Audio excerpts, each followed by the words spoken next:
Hi, I'm Dennis Weiss. Welcome to our town. We're at the Eisenhower Presidential Library, Museum and Boyhood Home. Don Hammett, the Executive Director, good morning. Good morning. I have my Why Like Ike button on. I have a different one. That's new. It is new. It says Mamie on it. I like Mamie. Eisenhower. I'm Team Mamie today. That's very cool. Where can we get those? You have to be really nice to Samantha Kenner. Well, is there another way? Okay, so, but that's kind of a lead-in to all the stuff on the table today. We thought it would be fun, with 2018 being here, to do things we haven't done before. Well, we have a lot going on. We thought we'd share. Yeah, okay. So, the It's buffalo my I like pal. a lot. It's my pal. Well, we thought that it would be a nice thing to do to share some of the items that we have in our museum shop with you and our guests. I think that would be terrific. Some of them are actually historical items turned into an item we can own. Right. We have. Let's start there. Okay. Shall we? Yes, let's do. This is a pet project of our museum shop manager. Okay. He thought it would be a good idea to have Ike's Oval Office desk plate made into something for you and your desk. So we know that Ike had this motto on his desk. It's just sort of a cardboard piece. It's at the Smithsonian now. That's how important it is. So we had it remade. Our gift shop manager had it remade. Oh, very cool. And there's this little piece that goes in it that tells you about the motto, Suaviter moto, fortiter in re. We all had to learn Latin. Do you know what it means? Yes, something about being gentle and strong. Very good. Was that your Latin or your history? No, that's just my history. Okay, it's gently in manner, strongly in deed. Okay. So, I mean, if you think about Eisenhower and how he reacted and acted, that's the way he was. He was softly in manner, strongly in deed. So he didn't, chat up things. He was just going to do it. That's very cool. I'm addicted to things that give insight into great leaders, right? So that sat on his desk. It was important to him. I think about the things on my desk, and that's not there. There are some things on my desk that are very important to me. The people who looked at them may not have a clue why it's on there, but it's very important to me. That's very significant that it was on Eisenhower's desk, and frankly, the phrase, it's a pretty significant statement on his whole leadership plan, isn't it? I think it's real telltale on his leadership style. Yeah. I really do. Very cool. And so people can buy that at the gift shop. Yes, and it's help us with our mission of telling the world about Dwight David Eisenhower and all the great things. And you can learn something from it too. Yeah, absolutely. So this was a nice pet project, if you will. That's very cool. So somebody is looking to, I think of the Astor Bank. Have you been in the new Astor Bank conference room? It is terrific. I think of that, and I think there are some desks there that would look very good with that desk plate on them. They'll have to come visit us. We'll drop that hint. I think we just did. You're good at it. I am. This is really, really fun. But anything with Dwight David Eisenhower, it's pretty easy to drop, is it not? It is. So before you go to the next one. Uh-oh. Yes. So you have been helping us in lots of ways. You're an executive director. You've moved into town, got a house, a happy husband here. Bring him out, and he socializes with the folks like me. But I saw you passing on Dwight David Eisenhower's legacy to 2 more generations of Hammetts here just recently. Oh, you were here, were you? I was here, and your son, wife, grandchild. What did they think of Ike's place? They were really impressed with it, but one of the things that I liked, they were here when we participated with the, I do the name wrong all the time. Hope Lives. Let's Promote Hope. Let's Promote Hope, that's right. And so my son, is a service member. He's in the Navy, and his wife is recently released from the Navy. I say the word wrong all the time. And so they were both here for the Let's Promote Hope event. and they got down and did the push-ups as well. They did. It was that was really very cool. I was pretty pleased about it. In fact, he was just off to my left, and when Sam's dad said we're going to do 4 count, he went, oh. He did. I didn't go, you know why? Because I saved every ounce of energy I had to hope to make it through. I wasn't going to waste it on I knew it would be a little rough for I me. dressed incorrectly. I was in a skirt. Good choice. And so I didn't do the push-ups. Yeah. What a cool event. It really So for me, it's 2 things. One, it's conversational. Conversing with the executive director of the Eisenhower Presidential Library is a rare treat. But for the viewers, there's a lot of that goes on. Your family came in. Lots of people in our community's family comes in. This is a center of Abilene to share. That is why we have 186,000 people a year come through here, because of just little things like that, and people want to come. My nephew was in, several months ago actually, my nephew is in the Marines, and he was recently deployed. And so his leave right before deployment, he drove through Kansas, he drove here, and he was so excited to come see Eisenhower's birthplace and home and museum. He was really sweet. Yeah, that's very cool. I can understand that from the service member's point of view, but from the community's point of view, it's pretty easy to just look past that. You see a new car and you don't know who those people are. But these are people coming to the Eisenhower Center for the purposes of what's in their heart. So, and it varies all over the place. So, glad to meet your family. Oh, well, that was very sweet. It was fun. Very all sweet. right. So, the gift shop has things for families who come to take back that are not just trinket things. No. We do have a lovely trinket thing, which is I really like here. But He's my pal. there's a lot of things that take Eisenhower back with you. Right. We have several things that we commissioned, if you will, and this is one of our new pieces. It's a tie, 5-star tie. Can you see the 5-star design? I can. I need one of those. Do you wear a lot of blue? I do. I only have 3 ties I like, and that could be number 4. There are other options too. There's an I Like Ike option. There's the 5-star. There's I'm not sure what else actually, but I know those 2 off the top of my head. But you know we can't overlook Mamie. No. So we also have several scarves. This is Mamie Pink. Oh my. I need this one.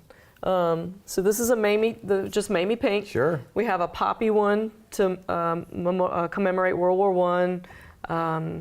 There's a few in this sort of scarf style as well. Okay.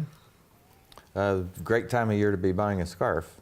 A little wrap around the old neck. Yep. Keep Well, and that it's chilly pink for wind away. Valentine's Day. Yeah, very cool. We're well set for Valentine's Day with Mamie scarf then. All right. I have to put this back or I'm gonna get in trouble. You could do that around here, I've heard. I'm not gonna do it right. I'll get in trouble anyway. And then one of the things that's really important in museum shops is books. We, generally speaking, museums sell a lot of books. So we brought 2 in today to talk about. All right. This one is from the Vietnam War. It's a companion volume to the Ken Burns show that you were just talking about. Right. So this is clearly a nice big coffee table book with, wow, a curse word on that page. Photos and I remember that photo. lots of information. This is important to us right now as we're commemorating Vietnam, and we have scheduled in April a Vietnam program. So we know that we'll have a panel speaker, we'll know that we'll have some other sort of commemorative moments for the Vietnam War. You know, as I just watched some of the photos go by, I recognized almost all of them. Did you? Yeah. So there's not too many pleasant photos No. out of the Vietnam War. I think this is true for every generation, but this is our generation. We saw war in numbers and quantity and quality of pictures, both moving pictures, still pictures from the Vietnam War. Unprecedented amount of press were there. And the speed at which you photography. got the information. And it was there tonight. Right. Right. I'm sure other generations felt the same about the radical changes of visibility, but for us it was Vietnam. And I think of Eisenhower saying, nobody hates war more than a soldier who has prosecuted one. Paraphrase, that's what he meant. So the Vietnam War book and pictures and Ken Burns' documentary, and they're always great with pictures, but these pictures are tough. They're very tough. Yeah, these pictures are tough. Man's inhumanity to man. Go back to your desk plate over there, right? It's a great gift to be gentle in manner and strong in deed. Well, and I'm reading Eisenhower's essays from after he left office. He wrote several essays for the Reader's Digest. Okay. And one of them is about the Vietnam War and the public backlash, if you will. And you know that Eisenhower was opposed to the war, to engaging in the war. Right. But I believe that once we were in a war, he was 100% a patriot, and we're going to do this. Right. So this essay is about how we, as a public, as a community who are opposing verbally, publicly, the war, what we're doing is we're giving power to our enemy. Right. And I hadn't actually thought of that in that manner. You know, I thought of it as the public outcry and the girl putting the daisies in the barrel of the rifle, and you know, I had that sort of an attitude towards it. But to read his words of, we have to watch what we're doing. We're giving them some power. Dwight David Eisenhower, being from the country that we share, one of the greatest military minds in the world. Great president, but American president, right? So it is hard for Americans to look at free speech, wisdom of what you say, and everybody gets to judge what's right for them, and that's what free speech means. So I think, you know, even as I walked in this morning, you have the World War I exhibit up top, upstairs Right, in the library. here. There are 4 posters right there who just said the same thing that you just did about communication, about rationing food, about the things that the citizenry can do to help the efforts of the war.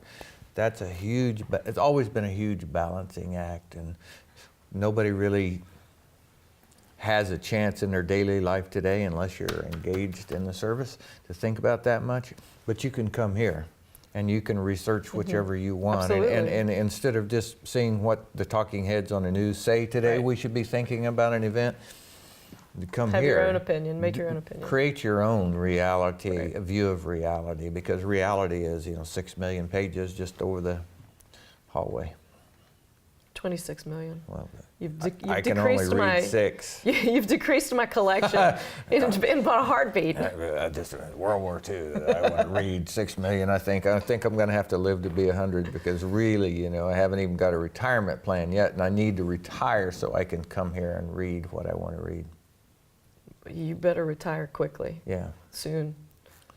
Yeah. There's a lot. There's a lot of pieces of paper. I think I can keep 2 girls busy just bringing it and handing it to me. There you go. Okay, so you have another book, and it's I do. a pretty exciting one as I well. have another book. We spoke about our book club. We had book club recently. Yes, we talked about last that week, last maybe? time. We read an Ernest Haycock's book, which is one of Ike's favorite authors. I have to admit, I didn't read the book, but it was painfully obvious at the meeting. Was it you didn't get the Gold Star Award? No, for I did best not. brief? That January date just really snuck up on me after the holidays. It and I does was that to people in Kansas who are from New Orleans. January sneaks up and goes like that. Slap. So this is the book for the next book club, which is in March, and this is All the King's Men. You have already read that one. More than once. Yes. More than once. And we'll be showing the movie the Sunday before book club for this one as well, the 1946, I believe, 1948 movie. And I think last time we talked briefly about this, you have been self-volunteered to be the expert commentator on this. Apparently. Huey portion Long, of history and so this time. is a fictionalized account, but Huey Long was a pretty colorful man. Very colorful. I'm gonna use colorful. Yes, colorful is a good term to use. All right, so, but again, you are promoting things here that help people know more about us, all of us, and our common experience under the leadership of government in the United States of America, particularly through the eyes of Eisenhower. Well, the point of this particular title is the Depression era. What did we do during the Depression era in general to make it through? So, my folks went through the Depression era. My dad was born in 25, my mom was born in 25, and they were on the younger side of their family tree. So both of my parents' families have great length of Depression experience. I think everybody that watches probably, unless they're really young and haven't talked to Grandpa and Grandma, has the same story of some kind. But when you're here and you're looking at things through the eyes of President Eisenhower, and just to walk through the World War I exhibit gives you a look of where the Depression came from and what we had to do about it. So, but again, an unparalleled opportunity to learn things that you're not going to find on the morning show, afternoon show, or the evening show on TV. Right, and Eisenhower and Mamie had a different view of the Depression, perhaps, because he was in the military. Right. And so, you know, he had to go and disperse the bonus men march in Washington, D.C. Yes, sad times right there. So I'll bet you there's people who are going, what is that? Google it and then come here. Yeah. And you can sit down over an afternoon of research and Well, we have people read. you can talk to even. Yeah, absolutely. Yeah. So I never let a negative go when a positive when sitting in this room. I sometimes generate the negative myself. America's recovery from things like the Depression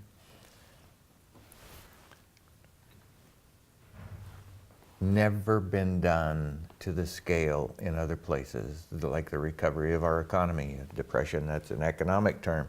So the recovery of the economy at a scale that put America from a player in the world to a superpower in the world was partially economic recovery. I mean, it's the driving force. I have a bent about economics. I mean, economics is one science I just love. But I can walk through your World War I exhibit up here, and I read those things. I can read them like we just discussed.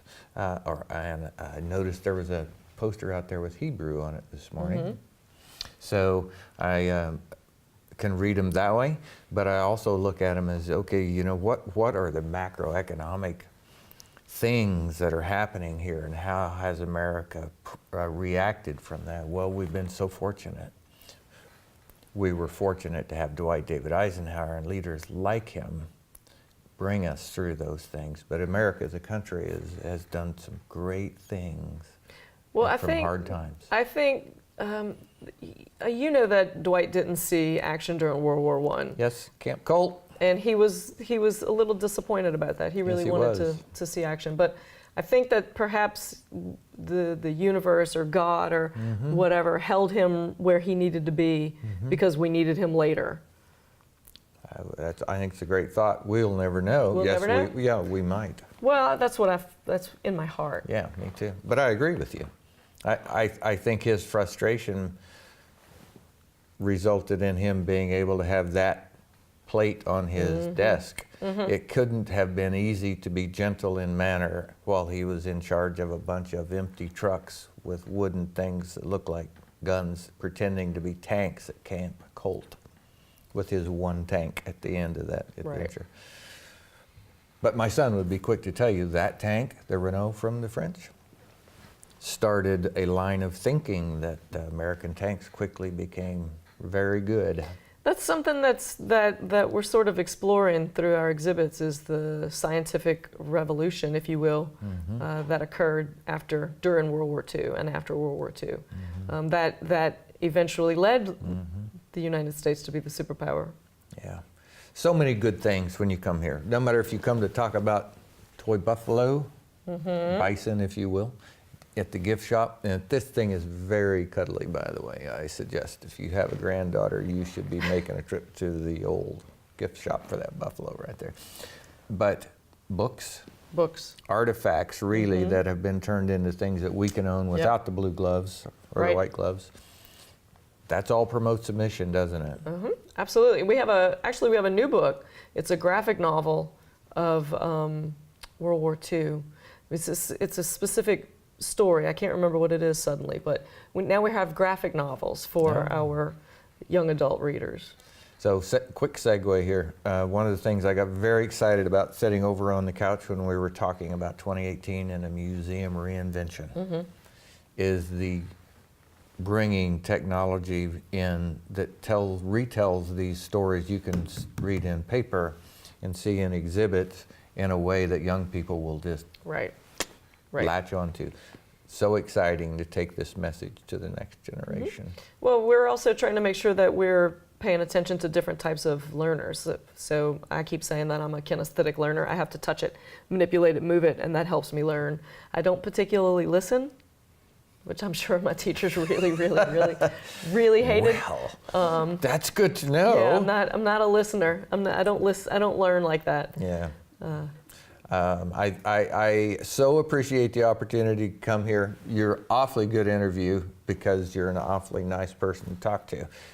But both of us, aren't we made better because we're at Dwight David Eisenhower's place talking about him? I agree. Isn't that good and easy to do? It's really easy to do. It is good and easy to do. Well, Dave gave us a 2-minute warning about a minute and a half ago. So your question earlier, can we make it through this program today in good shape? We did. We did. And here we are at the end. It's due to your professionalism alone. Yes, and that buffalo.